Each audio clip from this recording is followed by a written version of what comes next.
What's up, YouTube? It's your boy JP's on the keys, and it's too easy about the video today.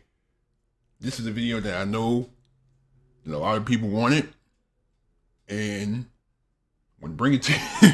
Napoleon's Marshals Part 5.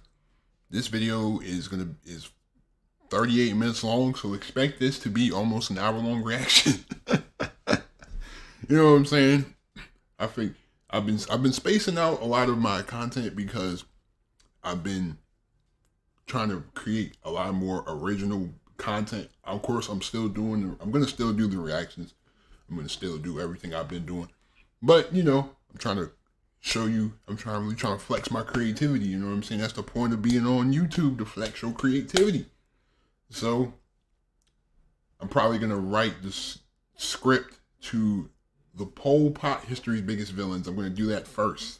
Then I'm going to do Stalin probably next week, man, because I'm trying to make that big. Like, when I do these like documentary type videos, I want them to be like big, because I spent like the last video on the Yorkshire Ripper, I spent like 8 hours editing that video, and I spent like 6 or 7 hours writing that script, make sure everything was good.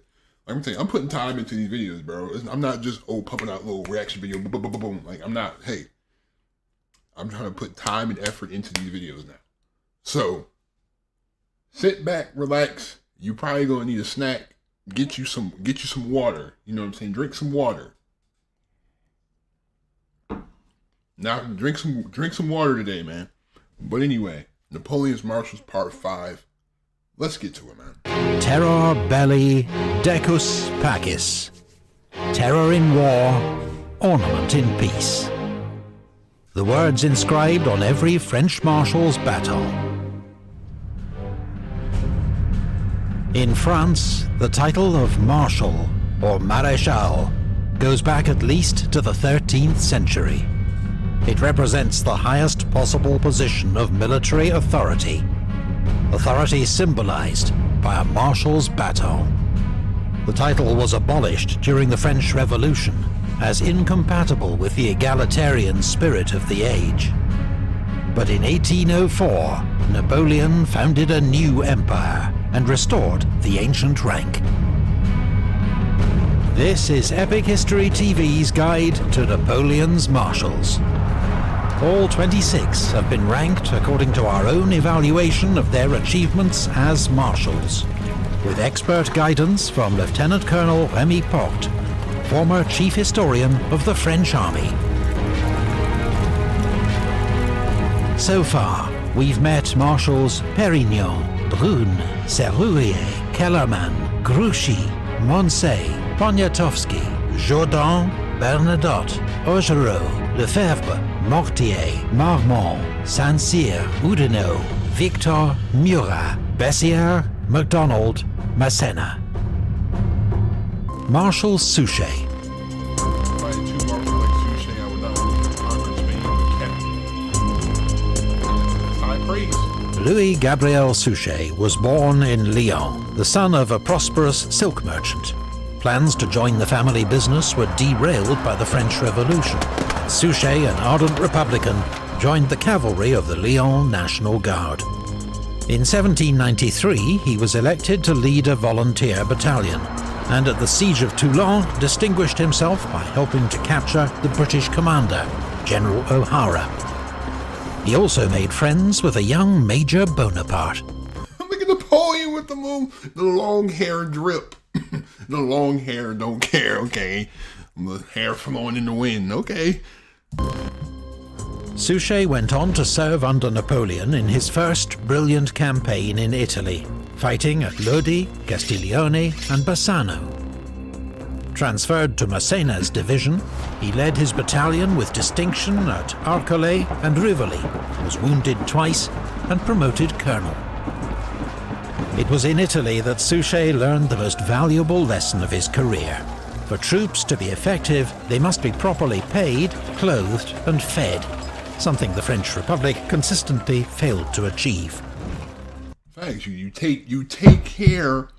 That should be commonplace. It's like in any occupation.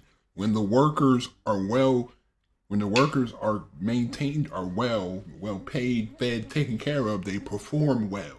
Why do you think in professional sports they pay the best players the most money? Because you give them an incentive to perform well. You know what I'm saying? It's basically that's how every line of work should be. But again, a lot of it is just unfortunately exploiting cheap labor just so you can cut, so you won't have to pay people so much. Man. Despite proving himself to be an excellent organizer and dependable in battle, Suchet never quite made it into General Bonaparte's inner circle. He went on to serve as a highly effective chief of staff to General Brune, and then to Massena in Switzerland, and was with Joubert in Italy, who died in his arms at the Battle of Novi. Suchet was promoted to General of Division, and in 1800 he was given command of the Army of Italy's left wing. With Massena besieged by the Austrians in Genoa, the defense of southern France fell on his shoulders. In a brilliant independent campaign, he held the Austrians near Nice, then chased them back into Italy, taking 15,000 prisoners. Despite this impressive record, Suchet was not on the list of marshals created by Napoleon in 1804. Worse, in 1805, he was effectively demoted, being given command of a division in Marshal Lannes' 5th Corps. Nevertheless, it was a role he performed with great skill. His division distinguished itself at Ulm and Austerlitz, and the next year led the attack in Napoleon's crushing victory over the Prussians at Jena. I like the fact that he accepted what he got. You know what I'm saying? He accepted what was given to him, and he worked with it. You know what I'm saying? Because a lot of people would have just complained like, "Oh, I've done all this, and you still haven't made me a marshal. What type of leader are you?" Like, you know what I'm saying? That's a lesson for life. You know what I'm saying? You gotta stay down. You know, they say stay down till you come up. That's really what it is. You gotta stay down. You gotta embrace where you're at now, because stuff can change. Life is not static. Life is dynamic. Changes all the time. You know what I'm saying? That's why you got to. I like how he embraced what he did, and still he took what he got and performed to the best of his ability with what he had. And I think that's what probably made him marshal, because Napoleon probably realized that, like, wow, I haven't even promoted this guy, and he's leading every corps, every group of men he leads is contributing to a success in war. So I'm sure he's seeing that, and he's making little tally marks every time. So the next year in Poland, his division saw hard fighting at Hultusk, but was then held back to defend Warsaw and missed the great battles of Eylau and Friedland. Napoleon heaped rewards on General Suchet, money, titles, but still no marshal's baton. In 1808, Suchet's division was sent to Spain, where he'd spend the next 6 years. His first role was to support the siege of Zaragoza. Then, on Marshal Lannes' recommendation, Napoleon gave him command of 3rd Corps and made him governor of Aragon. Suchet found his troops to be poorly supplied, ill-disciplined, and low in morale. Their first battle together against General Blake's Spanish army ended in a humiliating rout at Alcañiz. Suchet found the drummer who'd started the panic and had him shot in front of the entire corps. Yo, Suchet is not playing. Yo, just think about that as a soldier. You just come back from getting your butt whooped in battle, and then the leader gathers up everybody, gathers up the drummer boy, probably one of the least important parts of the war effort. I'm not saying the drummer boy was not vital for like boosting morale, but I'm saying the drummer boy was not contributing to battle, like, and then just has the drummer boy shot in front of all of you. What? I think that is a major reality check. Like, how would you feel if you saw that? Like, the drummer boy just gets shot right in front of you, and you just like you got to get. That's a point where, okay, I got to get right. Like, that's a reality check and a half. He then reorganized his troops and restored discipline and pride with 2 quick victories over the Spanish. I mean, I hope so. He also faced a guerrilla war in Aragon, a popular insurgency driven by hatred of the French invader. Suchet drew on French experience of fighting counter-revolutionary insurgents in the Vendée, and realized that it was only by winning over the civilian population that he'd be able to make progress. He made it his first priority to ensure his own men were properly paid and fed, something almost unheard of for French troops in Spain. He enforced discipline and made sure requisitioned supplies were paid for. He told his troops, "I will look after your well-being, and you, by your discipline, will give security to the inhabitants. You will make them, by your conduct, care for the government of King Joseph." He told the Spanish people, "My troops will not impede your harvests nor overcrowd your cities. They will live in the countryside, ready to protect you. Religion and clergy will be respected." Crucially, Suchet... Don't you find it ironic how the same people that Napoleon was fighting, mainly like the British, literally did the complete opposite of this when they were in charge of the Americas? My troops will not impede your harvest or overcrowd your cities. Nah, we're gonna slap the Quartering Act on you and require you to house our troops. Every redcoat is required can just hop in your crib and just lay down in your bed, eat your food, take your showers, talk to your wife any type of way, and you can't do a thing about it because it's the law. That's crazy. Like, it's always good to find people in a time of war who still have morals and like who still want to do good things, because war is ultimately like one of the like worst things that can happen to humanity, because it, you know what I'm saying, it's basically like a human like death match type. But somebody that's compassionate, like, hey, you know what? Y'all are not involved in the war. We're gonna protect you. We're gonna make sure you're fine. Like that's stand up. That's some stand up work right there. Like, I would appreciate that if I was a civilian back then. They also promised protection from the many Spanish guerrilla bands who behaved no better than bandits. His practical and humane approach won respect and brought results. The guerrillas could never be completely defeated, but Suchet made Aragon the safest and best-run region in occupied Spain. He extended French control of eastern Spain with a series of successful sieges at Lérida, Mequinenza and Tortosa. In June 1811, he took Tarragona. For this victory, Napoleon finally awarded him his Marshal's Battle, the only one earned in Spain. Then he moved south. He defeated a larger Spanish force at Saguntum, then took the great city of Valencia, along with 18,000 prisoners and nearly 500 guns. Napoleon rewarded Suchet with the title Duke of Albufera. But the overall situation in Spain was deteriorating steadily. The partisans became better organized and supplied. The British Navy was able to land troops on the coast to make diversionary attacks, while Napoleon withdrew more and more units for his own campaigns in Russia and Germany. After King Joseph and Jourdan were defeated at Vitoria, Suchet had no option but to pull back towards the French frontier, leaving behind several well-supplied garrisons. On Napoleon's abdication, Suchet remained undefeated, still holding the French frontier. When Napoleon returned from exile, Suchet went to meet him in Paris. It was the first time they'd met in person in 8 years. "Marshal Suchet, you have grown greatly since we last saw one another," the Emperor told him. He entrusted Suchet with command of French forces in the south.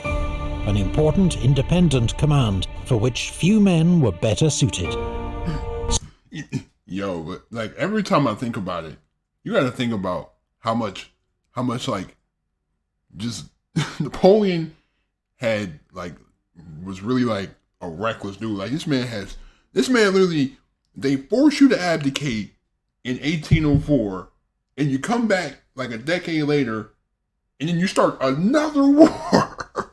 You bring back the same troops that had to abdicate you, and then you start another war. Yo, that man is undefeated. That's crazy. Like they literally exile you to some random island, and then you come back to France and start another war. Bro, just think about that's crazy, man. Suchet dutifully kept France's enemies at bay until news arrived of Napoleon's defeat at Waterloo. Following the Second Bourbon Restoration, Suchet was dismissed and retired to his country estate, where he died in 1826. He was still held in such esteem in Aragon that a mass was held to pray for his soul in the Cathedral of Zaragoza. Suchet was a brilliant commander, widely regarded as the best administrator in Napoleon's army. He was also one of the few who thrived with the responsibility of independent command. He never had the opportunity to prove himself on the war's decisive battlegrounds. But when Napoleon, in exile on St. Helena, was asked to name his best general, he replied, "That is difficult to say, but it seems to me that it is Suchet." Think about how crazy that is. Napoleon literally just said that Suchet might be the best general that he's had, but Suchet was never in any major battles, never in Jena, Leipzig, Austerlitz, Waterloo. I mean, he was in there, but he wasn't at the forefront. He wasn't one of the major generals leading the huge corps in the battle. He literally grinded up from leading 5th Corps to holding independent battles to then getting marshaled the year that Napoleon gets abdicated. And then after Napoleon comes back, after all these years of being exiled, he still remembers Suchet as one of the best. That is a great life to live, man. Just grinding until you get to where you need to go. That's a perfect example of that. 5. Marshal Ney. Ney was priceless for his valor, his obstinacy in retreats. He was good for leading 10,000 men, otherwise he was a true idiot.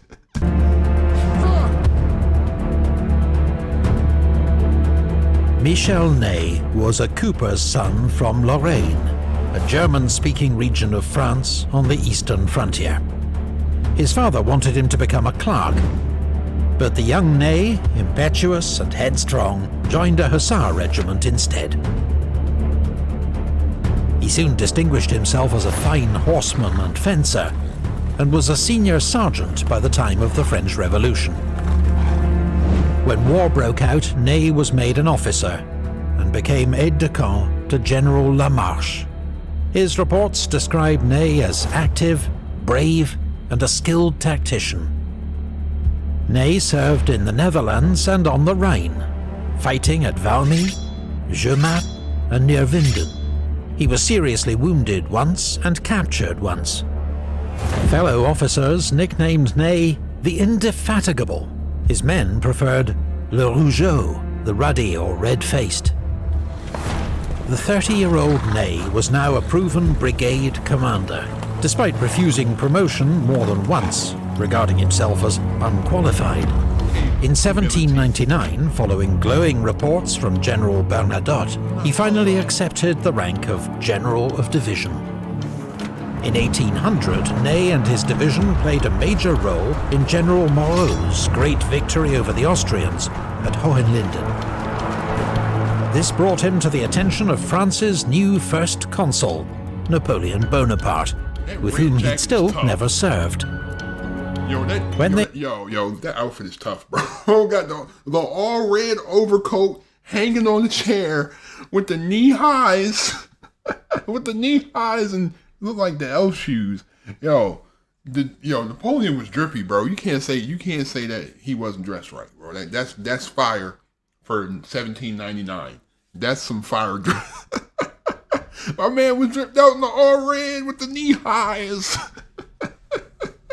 Yo. They met in Paris, they warmed to each other.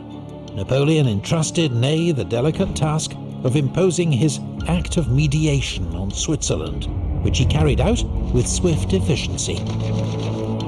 The same year, Ney married Aglaé Louise Augier, a friend of Josephine's daughter, Hortense, now Napoleon's stepdaughter, drawing him closer to France's future imperial family.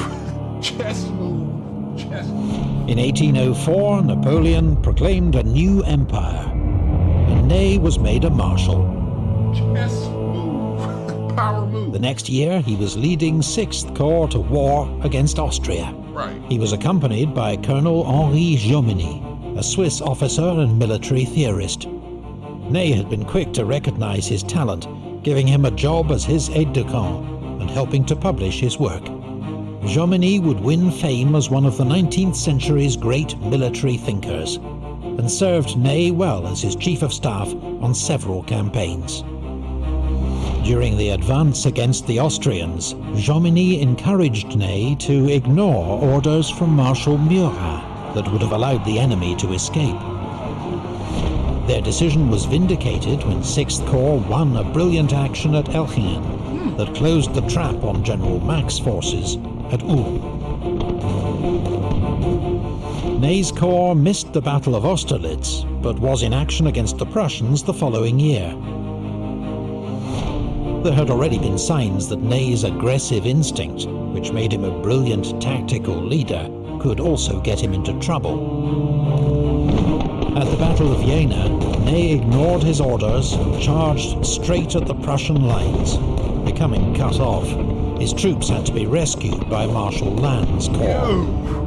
A furious Napoleon remarked, "Ney knows less about soldiering than the last joined drummer boy." Whoa. He said, that man Napoleon came in his whole career. He said, he said the drummer boy know about military and you. But as I'm reading this, as I'm watching, and it says that he had kind of like a bullish nature. He was kind of like gung-ho. My thing is, I feel like his aide was Jomini. I feel like Jomini probably put a battery in his back and probably was like, you see what happens? I told you to ignore Murat, and we won the battle because I told you. I'm telling you, you can do it. He was probably putting a battery in his back and probably telling him how good of a general, how good of a marshal he was, and how good of a military leader he was. He was, no doubt, what I'm seeing, he's brave, but he's not militarily, he's not smart in the military sense. It's like you just randomly go off and just a random cavalry charge in the middle of a standoff. Like, what are you doing? You know what I'm saying? Like, Jomini probably put the battery in his back, probably telling him that he could be bigger than Napoleon. That's what I'm assuming. Because why would you randomly just do that? Like, why would Jomini just tell him to ignore Murat? Why would he just tell? Even though Murat was not the best marshal, as I remember from the other ones, he was not the best. But an aide telling a marshal to ignore another marshal's orders, that's kind of you think you overstepping your boundaries a little bit. That's what I'm saying. Maybe he thought he was gonna rise up and get even further in the ranks because he was underneath Ney. That's just my theory. I might be wrong. I might be reaching. That's just what I'm thinking about this situation right now. Ney was criticized again by Napoleon 3 months later, when his foraging raids into East Prussia appeared to provoke a Russian offensive. The winter maneuvering culminated in the horrific Battle of Eylau, which Ney's corps reached only as darkness fell.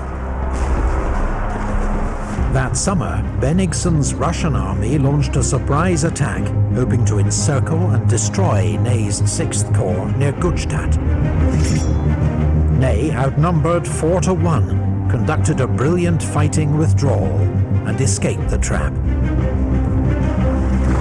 A week later, Napoleon caught Bennigsen's army at Friedland. Ney led a crucial attack on the enemy. "That man is a lion," said Napoleon, watching his advance. 6th Corps' onslaught shattered the Russian left, leading to one of Napoleon's most decisive victories. For all his flaws, Ney had proved himself one of Napoleon's best tactical commanders, and was rewarded with the title Duke of Elchingen. In 1808, Ney commanded a corps during the invasion of Spain. He spent more than 2 years in the Iberian Peninsula, and like most of Napoleon's marshals, found it a bitter and frustrating experience. In 1810, he joined Marshal Massena for the invasion of Portugal, but deeply resented being placed under his command.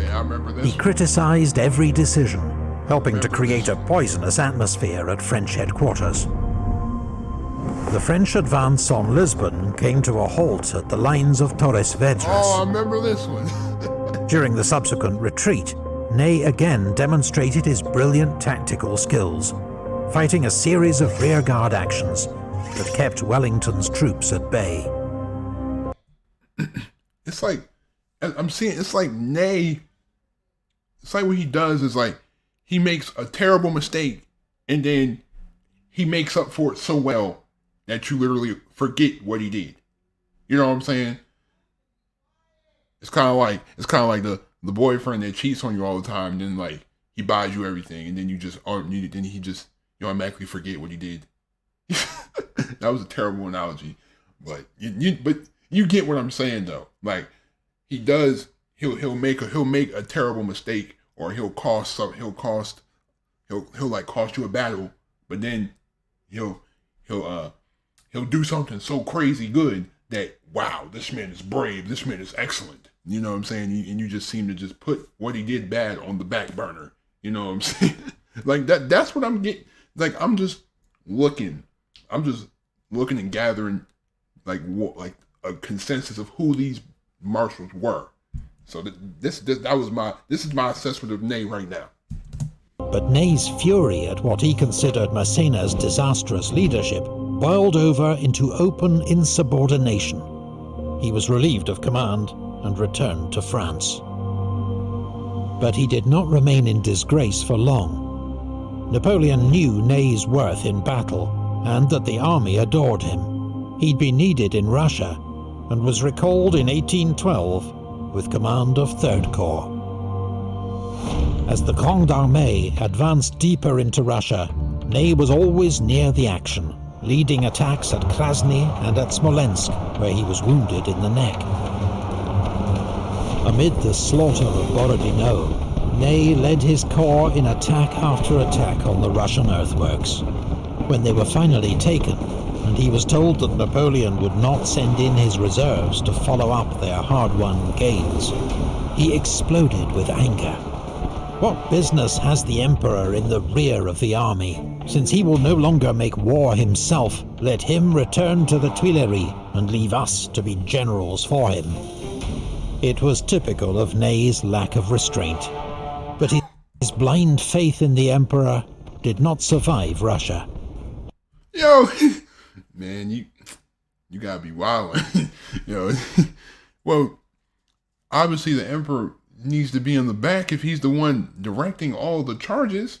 You know what I'm saying? You got to be in the back because you got to see how it works. Like if you send somebody to attack the enemy and then they get destroyed, you have to rethink. Obviously, the Emperor can't just lead head forward and then just suppose he gets killed, and then who's gonna lead? Because then it's gonna be so many generals, and then everyone's gonna be bickering. And I'm telling you, like Napoleon was probably the only one keeping these dudes from arguing all the time. He was probably the only one. He probably had to diffuse so many fights, so many arguments. Like I can assume, because a lot of these dudes had very clashing personalities. Just like Massena and Ney had clashing personalities. Like Suchet is really the opposite of it's like the opposite of a lot of people that especially when in the first part, a lot of those generals in the first part were some of the worst that Napoleon had ever had. And then you come down, and then it gets better. See, like, it's the polar opposites of marshals. You know what I'm saying? Henceforth, he'd fight only for France. It was during the retreat from Moscow that Ney ensured his place among the legends of military history. Just 2 weeks into the retreat, the Russians routed Davout's rearguard at Vyazma, and Ney and Third Corps took over. Ney was not only an instinctive tactician and apparently immune to fear or fatigue, he could inspire or bully other men into superhuman feats of bravery and endurance. A French officer later recalled, "I can see him still at the spot where the fighting was hottest, speaking to the men, indicating to the generals what positions they should take up, animating all hearts with the confidence that flashed from his glances. He made an effect on me I don't know how to describe." At Krasny, when the rearguard got cut off from the rest of the army, Ney angrily rejected calls to surrender and led his men in an astonishing forced march across enemy territory, crossing the frozen Dnieper River at night, personally pulling men from the river when they fell through the ice. Surrounded by Cossacks and down to 800 fighting men, they formed square and kept moving. Ney was more than a hero to the army. He was its talisman. News of his escape caused rejoicing throughout the army. Napoleon himself remarked, "What a soldier! The army is full of brave men, but Michel Ney is truly the bravest of the brave." Facts. Ney led the rearguard for the rest of the retreat, and according to legend, was the last man to cross the Niemen River into Poland. His leadership helped many thousands of soldiers to make it back alive. Ney was rewarded with the title Prince of the Moskva, and continued to serve throughout 1813, though his relations with the Emperor, and Marshal Berthier in particular, were increasingly strained.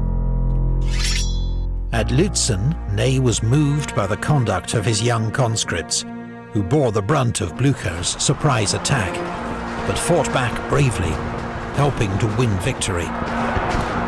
Napoleon then entrusted Ney with command of 3 army corps, 84,000 men.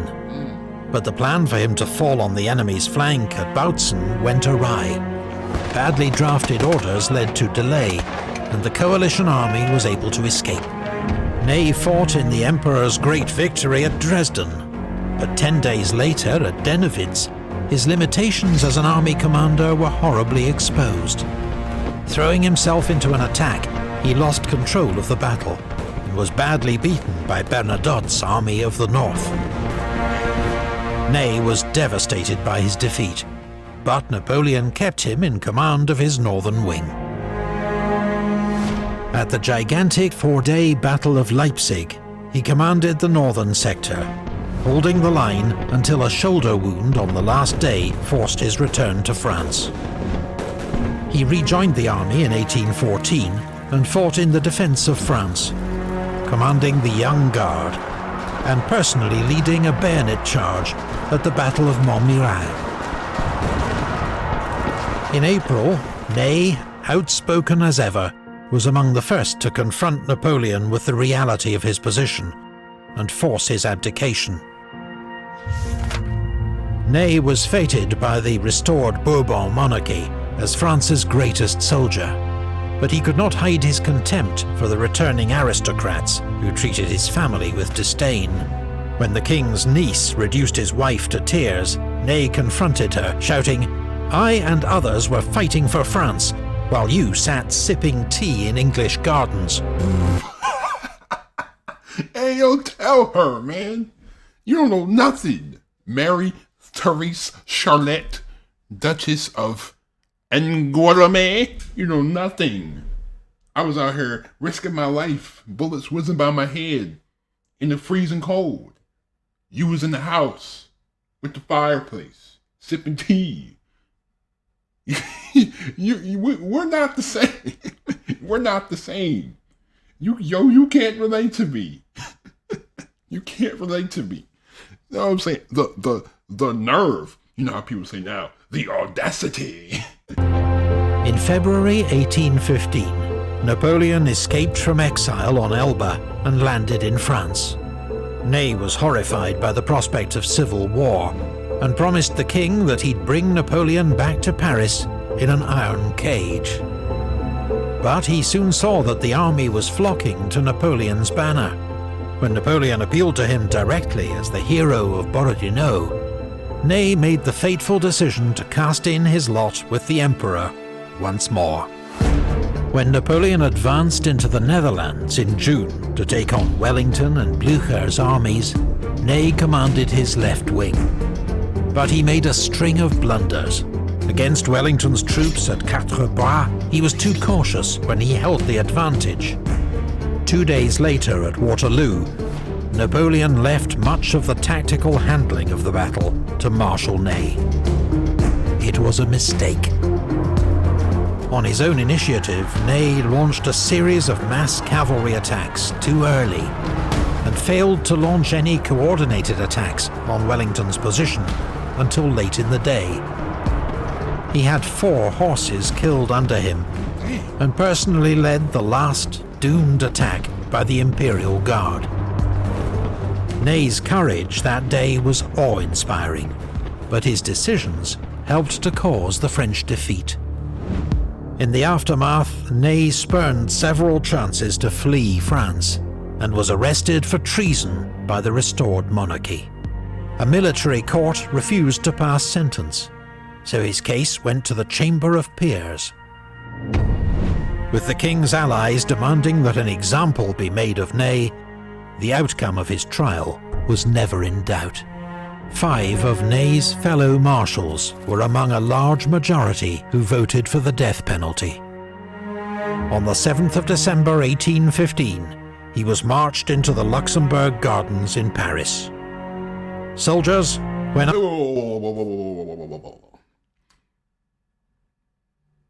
So I understand. So you're telling me that all Napoleon's marshals just suddenly switched up all of a sudden after he got abdicated? I mean, obviously, that would be the best choice, because you got to think that this was treason against a government. That is like the highest charge you can do. And this is higher than murder. Like, this is treason, war crimes, vandalism, murder, destruction of property, like all this stuff. I mean, bro, that's so unfortunate, bro. Because Ney, while his temper was kind of out of control, while he was not the smartest marshal or the smartest war tactician, the fact that his loyalty to Napoleon, even after he said that he was, I'm only fighting for France, even after telling the king, I'm going to bring Napoleon back in an iron cage, like, that's unfortunate, man. It's unfortunate that he had to go like that, though. That's so unfortunate. You know what I'm saying? Because then the same people who were his fellow marshals switched up on him. That's ridiculous. The same who advocate for the death penalty. All of y'all should have been killed for treason. If he's getting killed for treason, then every marshal, every soldier, every lieutenant, everyone who was involved in Napoleon's war effort should have been tried for treason. If this is the case, then. But of course, switch up to save face. Tell me if I'm getting it wrong, but that's how I'm seeing it. Everybody just switched up to save face because everyone was so gung-ho until everybody told Napoleon they had to abdicate all of a sudden after serving under him in war for all this amount of years, and then all of a sudden now you want Napoleon out of here. Like, This wishy-washy, man. It's too wishy-washy for me. I don't like that. I give the order to fire. Fire at the heart, he told the firing squad. Wait for the order. It will be my last to you. I protest against my condemnation. I have fought 100 battles for France, and not one against her. Marshal Ney was among the most inspirational battlefield commanders in history. A born soldier and brilliant tactician, unless his fiery temperament got the better of him.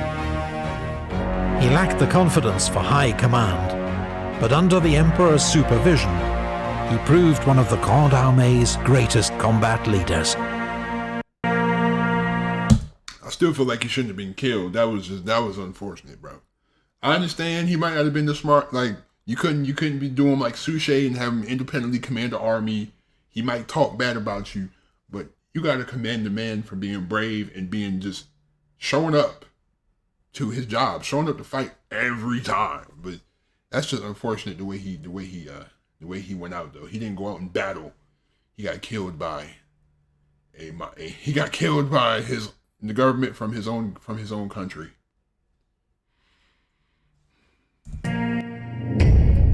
4. Marshal Soult. I should have made a great example and had Soult shot. He was the greatest pillager of them all. Wow.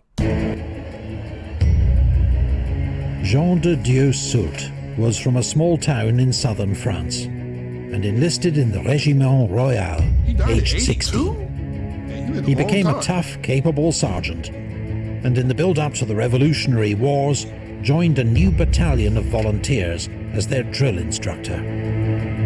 Soult's self-confidence and bearing meant he was soon made an officer. The unit went into action against the Prussians in 1793.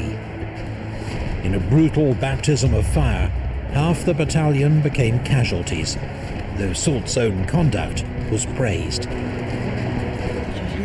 After a spell on the staff of General Hoche, he joined General Lefebvre's crack vanguard division.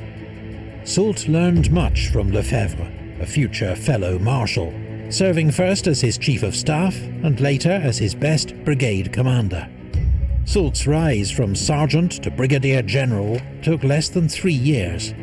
In the process, he won a reputation as an organized and decisive commander and brilliant tactician. He also began a bitter, long-lasting feud with another rising star, General Michel Ney. Not surprised. In 1799, Soult established himself as one of France's best divisional commanders, fighting under Massena's command at the Battle of Zurich. He was then put in charge of 3 divisions to pursue General Suvorov through the Alps, proving his ability for high command. In his report to France's new first consul, Napoleon Bonaparte, Massena wrote, "For judgment and courage, Soult has scarcely a superior." The next year, Soult and Massena were besieged in Genoa. Soult led a series of daring raids on the Austrian lines, until he was shot in the knee and captured. He was robbed and spent days in agony in a filthy hospital, an episode that may explain Soult's later reluctance to lead from the front. Duh! Yeah! Yeah, I would be reluctant too if I got shot and robbed and held against my will. I would do the same thing. What? If I got shot once, all right, yeah, I'll be in the middle a little bit. And one thing I've noticed, that regardless of how all the marshals felt about each other, they all still respected each other's ability in combat, which is always good, because you don't have everybody knows if you have a job or you have a place where you work with people, you're not always going to like your coworkers, but you always respect. As long as there's respect and you know that they can get the job done when then y'all can work together and get the job done, then boom, you know what I'm saying? I can hate you all I want, but I respect your abilities. Like I said, the phrase, would you rather be loved than feared? To be honest, I would rather be feared, because if you fear me, you respect me. You know what I'm saying? If you love me, you might still try to snake me. You know what I'm saying? If you love me, you still could just tell me something that I just want to hear and not and lead me in the wrong direction. You know what I'm saying? But if you fear me, not only do you have respect for me, like I'm gonna get your best effort every time we cross paths. You know what I'm saying? Like, you know, like you like, I hope you understand what I mean. Like, I'd rather be respected than really loved, because like once people say they love you, they start sucking up to you and stuff. I don't need a bunch of yes men around me. Like, I want people that respect me. I don't, like, tell me when I'm messing up. Like, tell me when I'm making a bad decision. Tell me when I can improve.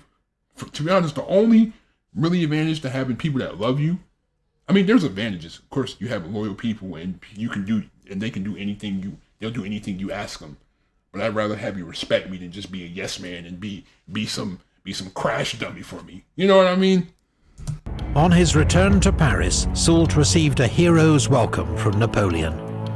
His rewards included an honorary rank as Colonel General in the Consular Guard, plus command of troops assembled at Saint-Omer for Napoleon's planned invasion of England. Soult, the old drill instructor, imposed strict discipline and trained his men hard, earning the nickname Bras de Fer, Iron Arm. Even Napoleon wondered if he was being too severe, to which Soult replied, "Those that can't handle what I myself endure will be left behind in the depots. Those that can will be fit to conquer the world." Big facts. In 1804, Napoleon proclaimed his new empire, and Soult received his Marshal's Baton. Right. The next year, his impeccably drilled troops became 4th Corps, the largest corps of the Grande Armée, and marched east to take on the 3rd Coalition. That December at Austerlitz, Napoleon entrusted Soult's corps with the main attack on the enemy centre. As he issued his final orders to his marshals, the Emperor turned to Soult last and said, "As for you, Soult, I say only, act as you always do." 4th Corps' attack was the decisive blow of the battle, though its success owed much to Soult's exceptional divisional commanders, Saint-Hilaire and Van Damme. With victory won, Napoleon acclaimed Soult the foremost maneuverer in Europe. However, it was observed that Soult was now less inclined to expose himself to enemy fire, taking a more managerial approach to command, though his planning, organisation and tactical instinct remained superb. The next year, Soult's corps played an important role at the Battle of Jena, and in the pursuit of the defeated Prussian army that followed. In the brutal winter battle at Eylau, his troops held the centre of the line. Soult's relationship with Napoleon was excellent, and the Emperor frequently turned to him for advice, much to Marshal Berthier's annoyance. In 1808, Soult was ennobled as the Duke of Dalmatia, and later that year led a corps in Napoleon's invasion of Spain. When the Emperor returned to France, he entrusted the pursuit of the British army to Marshal Soult. The British nicknamed Soult the Duke of Damnation, and he harried them through the mountains of Galicia to La Coruña. But in battle, he could not break their lines, nor prevent their escape by sea. Soult then marched south and occupied Porto, where rumours began that he was considering crowning himself King of Portugal. Whether the rumours were serious or not, in May the British and Portuguese took Soult by surprise and drove him out of Portugal with heavy loss in men and supplies. This was the most ignominious chapter of Soult's mixed record in the peninsula. 5 years that saw sparks of brilliance, but also missed chances, shocking avarice, and a reluctance to cooperate with other commanders. Like, just overall, just that the story of Napoleon in Spain has never been a good one. Never been a good one.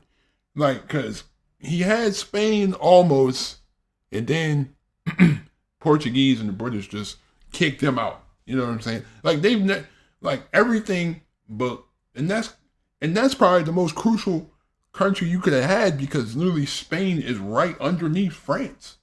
Like, right there. You know what I'm saying? If you can't if you can't conquer your neighboring country, you know what I'm saying? It's gonna be kind of hard to conquer a big country like Russia, like somebody that, like a huge country like Russia, or you know what I'm saying? Like, all the stories I hear of Napoleon's generals in Spain, never been a good one. Never been a good one. Never been good. Later in 1809, Soult replaced Marshal Jourdan as King Joseph's chief military advisor, and led French forces to a crushing victory over the Spanish at Ocaña. He then oversaw the French occupation of southern Spain. There we go. Appointed governor of Andalusia, Soult administered the region with cold efficiency from his headquarters at Seville, though avoiding harsh measures where possible. He lived in royal style and notoriously looted Spanish churches on such a scale that he soon amassed one of the great art collections in Europe, worth an estimated 1.5 million francs. Well, that's no different from the historians that put stuff in the museums. They were stealing stuff from churches and underground caves and catacombs, and they were stealing stuff. 200, dang, that is worth $250 million today. Dog. Like, how do you feel about, I mean, this war? Like, is it really like laws in war? That's the thing. Like, they say all's fair in love and war. I mean, but is looting, like justified? I mean, you can't really say, because people still looting today. So it's on the war now. He was increasingly aloof, and even his aides found him difficult to like. Soult's character is hard and above all egotistical, one wrote. He takes no more than a passing interest in those around him. In 1811, with Marshal Massena's army stalled outside Lisbon, Napoleon ordered Soult to give support. Like many of Napoleon's long-range interventions in Spain, the objectives were unrealistic. Yet Soult marched north with 20,000 men, capturing Badajoz, but withdrew on receiving news of an enemy landing near Barossa. 2 months later, he marched north again to relieve Badajoz, now besieged by the enemy, and met Beresford's larger army en route at Albuera. Soult launched a flanking attack that threw the enemy into confusion, but he failed to follow up his advantage and left the tactical handling of the battle to others. Nor was he on the spot to inspire his troops, and his army suffered a bloody defeat. The next year, Wellington's victory at Salamanca forced Soult to abandon his palace in Seville and retreat to Valencia. Though that autumn, he had the satisfaction of reoccupying Madrid and pursuing Wellington's army back to the Portuguese frontier. In 1813, Napoleon summoned Soult to Germany, where he fought at Lutzen and supervised the main attack at Bautzen. But when news arrived of the calamitous French defeat at Vitoria, Napoleon sent Soult back to Spain to take charge. Soult inherited a demoralized, disorganized army. He quickly imposed order, turned it around, and attacked. It was an impressive feat, but his mostly young conscripts were up against experienced, well-led troops. 2 attempts to relieve the besieged garrison of San Sebastian failed. You really wasn't going to win, because if you got to think, at this point, the French army is like, Napoleon is just trying to scrounge up any available men that he can, because at this point, this is like desperation, because this is his absolute last chance to do anything, because he's already messed up once. And if he doesn't win now, he will never win. So he's just grabbing up any 18 to 24-year-old right out of their mama crib, going against men who have been in war for 10, 20 plus years, been shot before, been seen people shot, and is basically desensitized and just war hardened. Because that type of stuff will desensitize you to a lot. Like you'll see somebody get shot right in front of you, and you of course you're gonna feel something, but it won't like affect you as much as somebody who's never seen somebody get shot before or never seen somebody die before. Like, come on. Like at that point, like Napoleon was fighting a losing battle. He did get some wins, but overall it was a losing battle the second time around. Soult began a fighting retreat through the Pyrenees mountains back to France.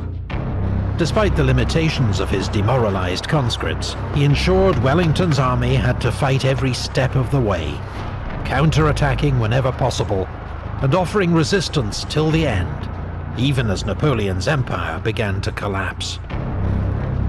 The last battle of the campaign was fought at Toulouse, a bloody and unnecessary one, as Napoleon had abdicated 4 days earlier. Under the Bourbon Restoration, Soult became an unpopular Minister of War. Like Marshal Ney, he initially opposed Napoleon's return from exile, but saw which way the wind was blowing and rallied to the Emperor. Napoleon made several dubious appointments in 1815. One was to pick Soult as his new chief of staff, replacing Marshal Berthier. Not only did this waste Soult's command abilities, since his new role was merely to implement Napoleon's orders, Soult also inherited a complex staff system of Berthier's own devising. Crucial errors resulted during the Waterloo campaign, with orders going astray and commanders unsure of their role. Soult's warning not to underestimate Wellington's army was dismissed by Napoleon. You think that because Wellington defeated you, he must be a great general. I tell you that he is a bad general, that the English are bad troops, and this will be over by lunchtime. Well, Napoleon, you were wrong, sir. Wow. Just because he beat you doesn't mean he's good. Oh my goodness. Think about how Soult would have felt. Napoleon told you that just because he beat you doesn't mean he's good. Yo, he made, wow. That's wow. Wow, bro. Wow. Following Napoleon's defeat, Soult lived in exile until 1819, then returned to France under a political amnesty. After the July Revolution, he served as a reforming Minister of War, and 3 times as President of the Council of Ministers, effectively France's Prime Minister. He also became the Grand Old Man of the French army, elevated to Commander-in-Chief with the exalted rank of Marshal General of France. Soult died aged 82 in the same town where he was born, known today as Saint-Amand-Soult. Soult's record as a marshal was mixed. A brilliant and intelligent organizer whose ability to deliver a master stroke or inspire his troops to victory waned with time. Yet he was one of the few marshals that Napoleon could trust with a large independent command, a quality he needed desperately, but found in short supply. Suchet, Ney, Soult. Join us for the final part of Napoleon's Marshals as we reveal our top 3, coming soon. Brand new to the... I see you got the merch now and everything, okay. But I see Soult was kind of like a mixed bag. You know, these videos are so made. I like how these videos, they're so detailed, and just, I understand why they take so long because it's all the detail that is involved in these videos. But yeah, man, like, it's still unfortunate what happened to Ney, because I felt like he really shouldn't have. The way he went out was kind of cheap, you know what I'm saying? Especially everybody who was marshaled with him basically sold him out and just basically got him killed because tried to save themselves. Like, I don't know. That's cheap. That's a cheap way to go out though. But anyway, thank you again for watching. Leave a like if you enjoy. Hit that subscribe button if you're new to the channel. I don't know how long this video is, but if you stayed for the entire video, I thoroughly appreciate you. You are indeed a GOAT. You are some of the best supporters that I could ever ask for. That is no cap. Definitely subscribe if you're new to the channel. Turn on my post notifications so you do not miss an upload. Anyway, please have a great day. Stay on the grind and be safe. I'm out. Peace.